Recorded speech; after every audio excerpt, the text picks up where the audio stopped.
Doctor Iostroza, buenos días. Mi nombre es Fernando Ofelan, de Projusticia. Agradezco esta entrevista. Buenos días. Buenos días. Mire usted, todo el país quiere saber qué va a pasar con César Inostroza Pariachi. Usted se ha convertido en un símbolo de una discusión política. El Perú, en los últimos meses, hemos visto la caída de un presidente de la República, hemos visto el tambaleo de un Congreso de la República y hemos visto la salida de un presidente de la Corte Suprema.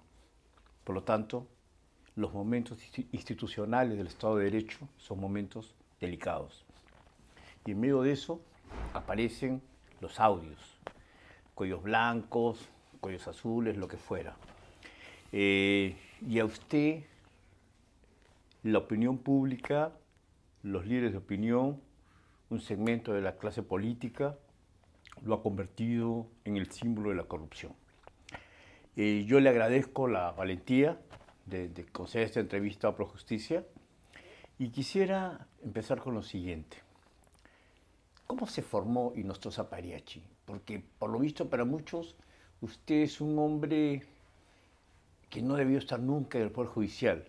Sin embargo, a mí me enseñaron que hay que saber qué opina aquella persona que están acusando. ¿Quién es? ¿Quién es Inostroza Pariachi? ¿Cómo se formó en el derecho? Bueno, yo soy natural de Jauja, Yeah. departamento de Junín. A los 16 años llegué a Lima para postular a la Universidad Nacional Mayor de San Marcos. Ingresé en los primeros puestos, terminé por mi profesión de abogado, abrí mi bufete de abogados en la Plaza San Martín. Luego fui invitado por funcionarios de la Fiscalía de la Nación en aquella época para formar parte del Ministerio Público. Ingresé con 40 profesionales abogados previo concurso público de méritos para formar parte del sistema de fiscales, y ahí empezó mi carrera. En el 83 fui nombrado juez de paz letrado, luego juez de primera instancia, juez superior, juez de la Corte Suprema. He trabajado como docente en varias universidades, tengo promociones, egresados, de manera que mi trayectoria no solamente ha sido como magistrado de carrera, sino también como profesor universitario. Tengo los suficientes méritos para haber ocupado todos los cargos durante 35 años de vida profesional. ¿Tiene usted familia?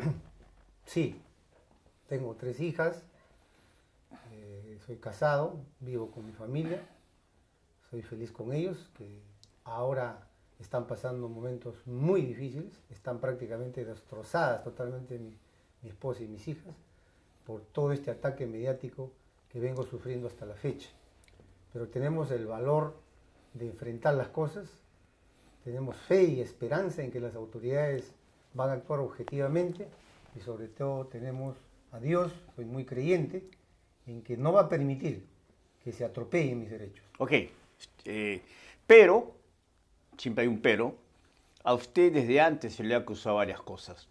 A usted se le ha acusado, me acuerdo desde hace varios años, de haber defendido a un señor de ciudadanía china que habría estado vinculado al narcotráfico cuando usted era un abogado independiente.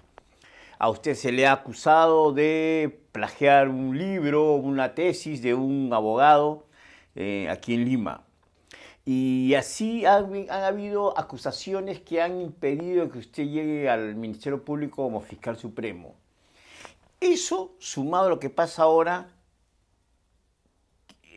estos hechos han sido ciertos, han sido persecuciones. ¿Estos hechos qué significan para usted? Gracias por la pregunta. Si yo escribiera un libro, realmente sería un bestseller.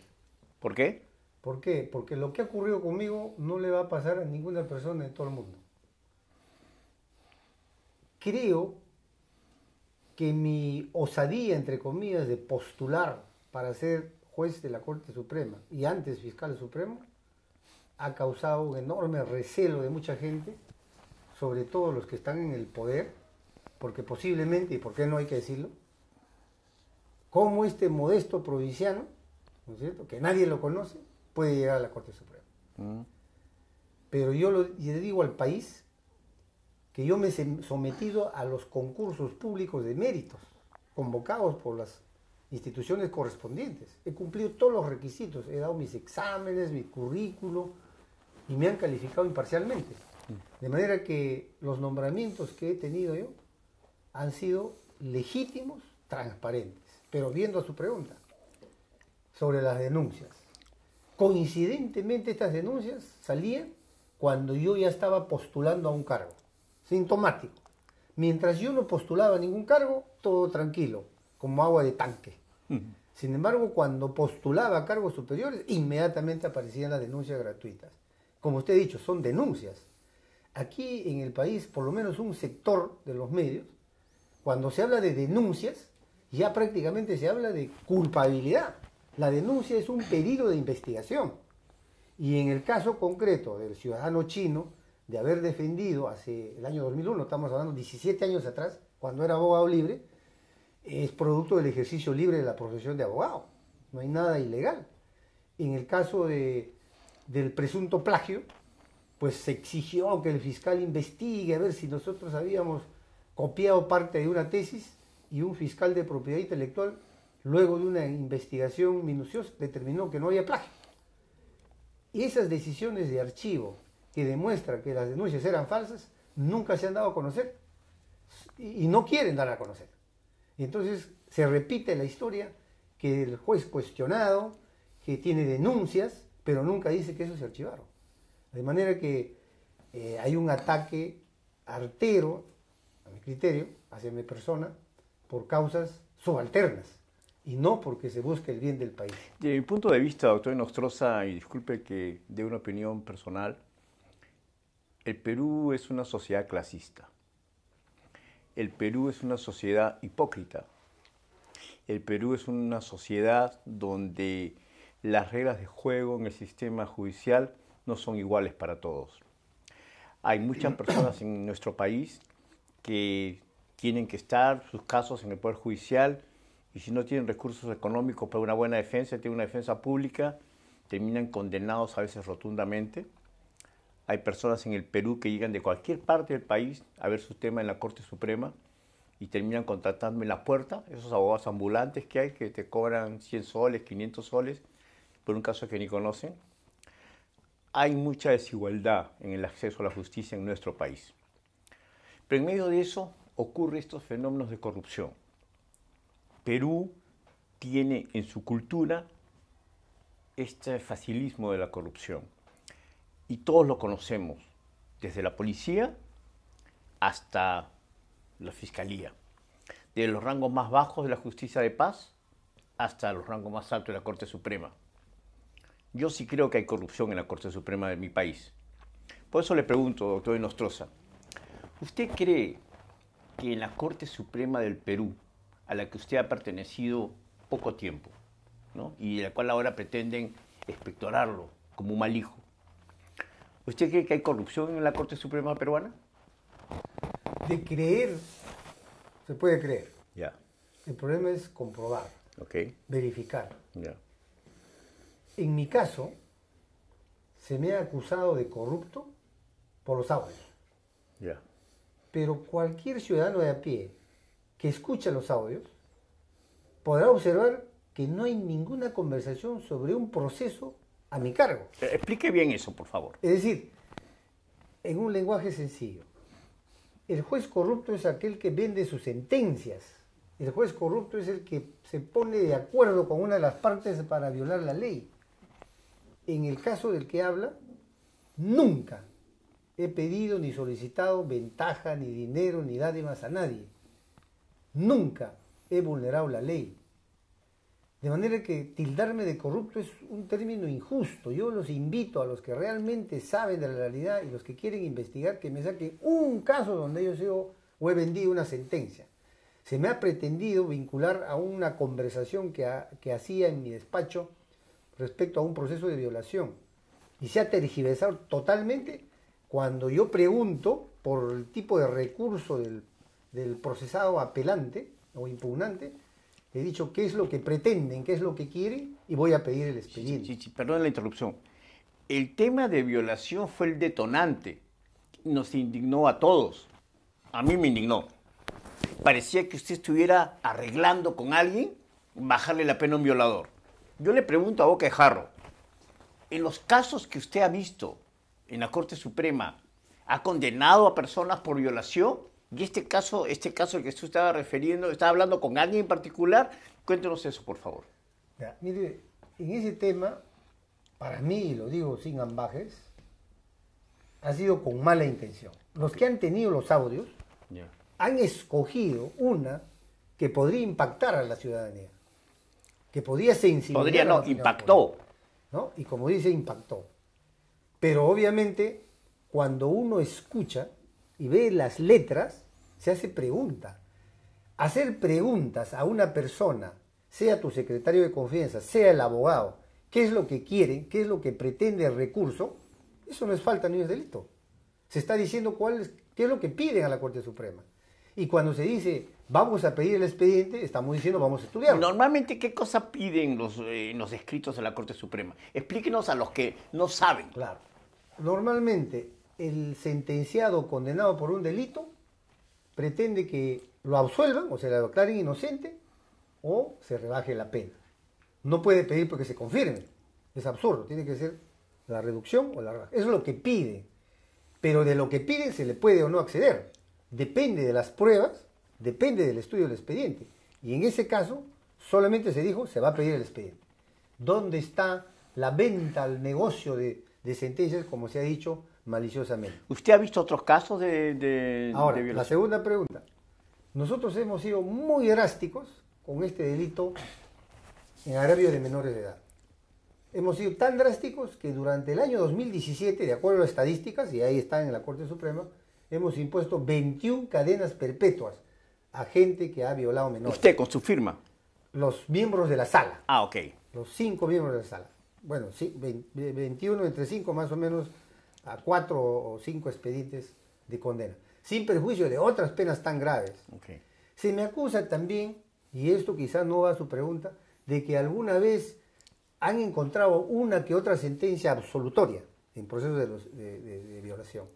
Y yo les digo a la gente que cuando no encontramos pruebas, así sea el delito más grave, tenemos que absolverlo, porque si no, no habría garantías. Le digo esto, seríamos mesa de partes. Le digo esto, ¿no? señor, porque también se sabe públicamente que así como usted, que es un miembro de la Corte Suprema hasta ahora, en el área penal también lo es el doctor San Martín, también lo es el doctor Prado.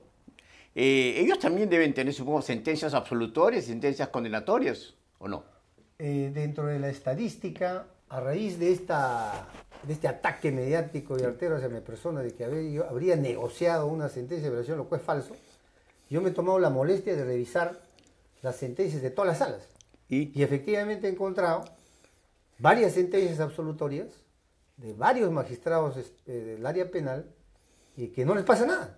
¿Pero por qué no les pasa nada? Porque seguramente están de acuerdo a la ley, de acuerdo al expediente. No habrá pruebas y se absuelve. Del 100% de condenas, señor periodista, del 100% de condenas que suben a la Corte Suprema, el 95%, por no decir el 98%, son confirmadas. Un mínimo porcentaje del 1 o 2% se revoca. Porque también hay que ser realista, no todas las sentencias de las Cortes Superiores del país vienen bien elaboradas o bien preparadas. Porque si no, pues sería perfecto el sistema. Y yo me reafirmo y me ratifico que en la sala donde nosotros hemos trabajado hemos sido responsables, hemos examinado minuciosamente los expedientes y hemos resuelto conforme a la justicia que pide el país. Doctor Nostroza, yo me voy a tomar una licencia. En una ciudad pequeña del Perú que se llama Tumán, un muchacho Wilson se había enamorado de su profesora.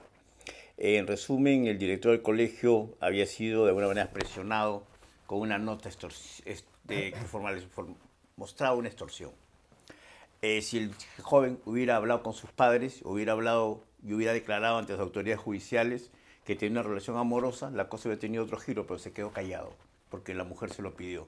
En resumen, el muchacho está en la cárcel con 7 años de condena. Y eso entraba a casación justo a una sala como la suya. La pregunta que hago es, casos como el de Wilson, muchos casos de esos deben haberse ahora frustrado al haberse disuelto esta sala. Entonces, ¿esta sala para qué se creó? Es decir, se supone que hay una sobrecarga en la Corte Suprema. ¿Cuántos Wilson, hombre o mujer, que buscan justicia, y en este caso que son inocentes y en otros que son culpables, se quedan tirados en el tiempo? ¿Por qué esta situación obligó a cerrar esa sala? Eso hay que preguntarle al señor Prado. Ya. Bueno, en todo caso al señor Duberlí. Ya. Porque no había ninguna razón para desactivar la sala. La intención del presidente Duberlí era descongestionar la carga procesal de la Corte Suprema, que llegaba más o menos a 9.000 expedientes al año.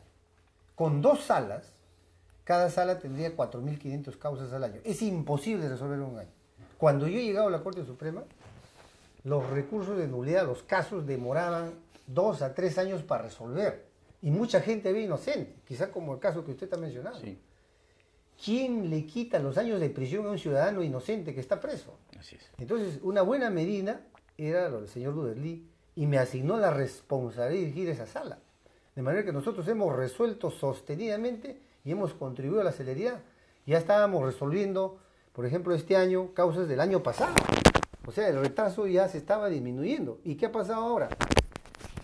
Con la desactivación de esa sala, ahora van a demorar, como siempre, 2 a 3 años esos procesos. Hay un retroceso. Y no me vengan a decir, como se ha dicho también, de que hay que desactivar esa sala porque esa sala había incurrido en actos de corrupción.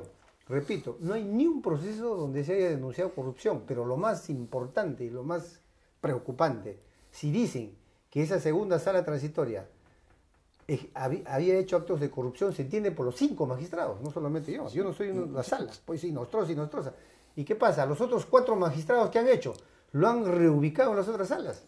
Si son tan corruptos como él, porque se supone que han firmado sentencias, deberían devolverlos a su corte de origen porque son provisionales. Okay. ¿Y están trabajando ahí? Pero ni siquiera hoy, estamos en octubre, todos los casos que ya inclusive tenían para la firma de ustedes, ni siquiera están terminados de firmar.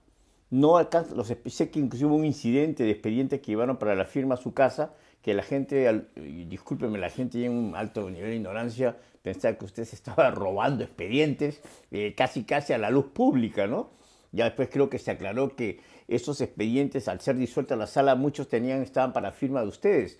Sin embargo, no se termina de firmar. Es decir, yo me pregunto, ¿cuántas personas en el Perú dejan de recibir justicia demandándola de manera correcta porque se decide disolver una sala? Yo me pregunto hoy, ¿quién es el presidente Víctor Prado, que probablemente es un académico inteligente, valioso, pero no observo un liderazgo, una fuerza, una energía para defender la institución? ¿Qué está pasando en el Poder Judicial realmente? Usted, que así esté usted ahora fuera o suspendido, usted debe conocer muy bien qué pasa en la Corte Suprema, qué situación ocurre entre personas que se allanan al gobierno y personas que todavía tienen un respeto por el lugar donde están.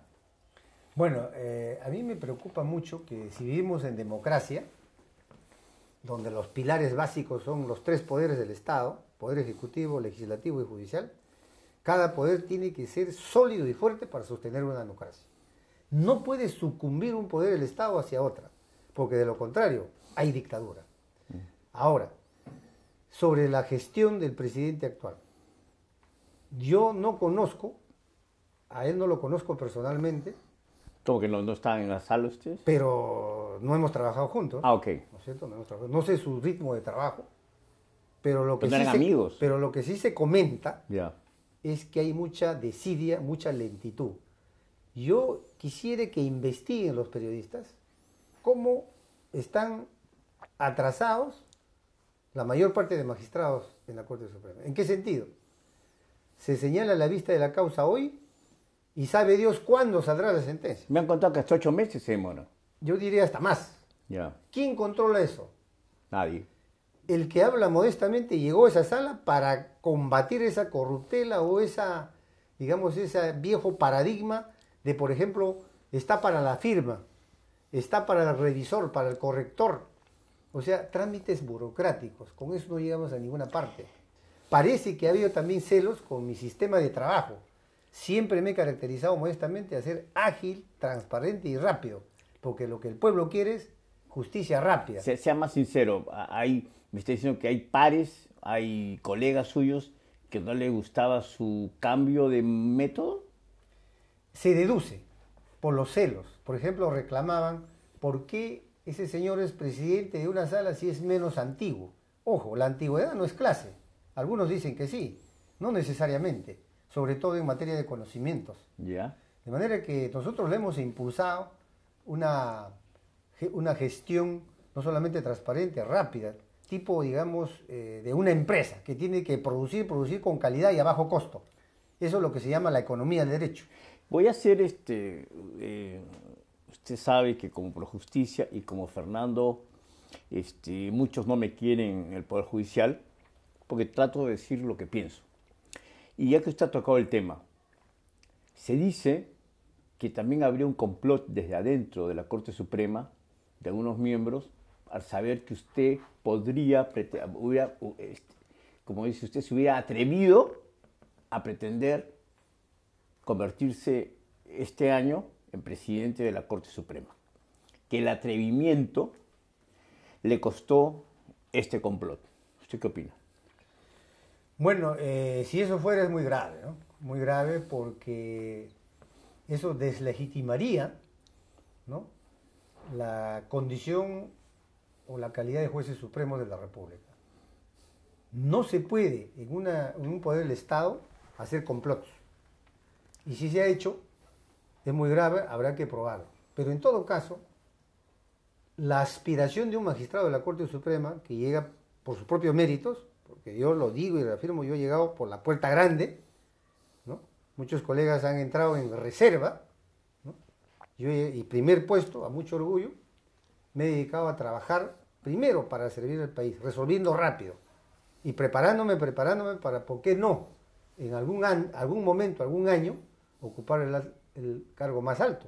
Es la legítima aspiración, así como un militar empieza como alférez, teniente, quiere ser general y presidente del comando conjunto o de su institución. ¿Por qué no? Es una legítima aspiración. Pero de ahí que para frenar esa proyección personal legítima se haga un complot es sumamente grave y lo descalificaría totalmente de su condición de magistrado. Ok, doctor, ahora regresemos a los audios, regresemos a la opinión pública. Escucho todos los días y a toda hora opinólogos, políticos, casi hasta curas, diciendo que usted es el cabecilla, el líder, el jefe, el capo de capos de la mafia criminal de los Cuello Blanco del Callao. Suena un título muy largo y suena un título muy fuerte. Entonces yo tendría que imaginármelo usted como una especie de padrino del Poder Judicial, sentado por un montón de Walter Ríos y dándole órdenes a jueces y a miembros del Consejo de la Magistratura. Yo le pregunto, ¿realmente usted era el capo, el jefe de alguna mafia? Rechazo totalmente ese calificativo. Lo que se observa y se ve, y eso quiero hacer una denuncia pública. Sí. Desde que la Fiscalía del Callao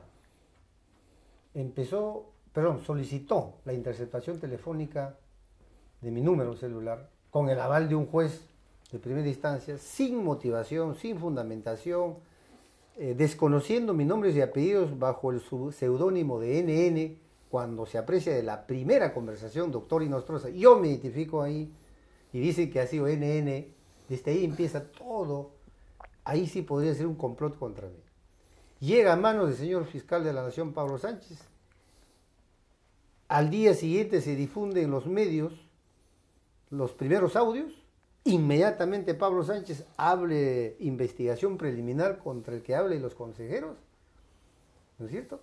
Y luego entra el señor Chávarri, formaliza la denuncia ante el Congreso, ¿no es cierto?, por la presión mediática, porque decían que este señor iba a tapar todo, ¿no es cierto?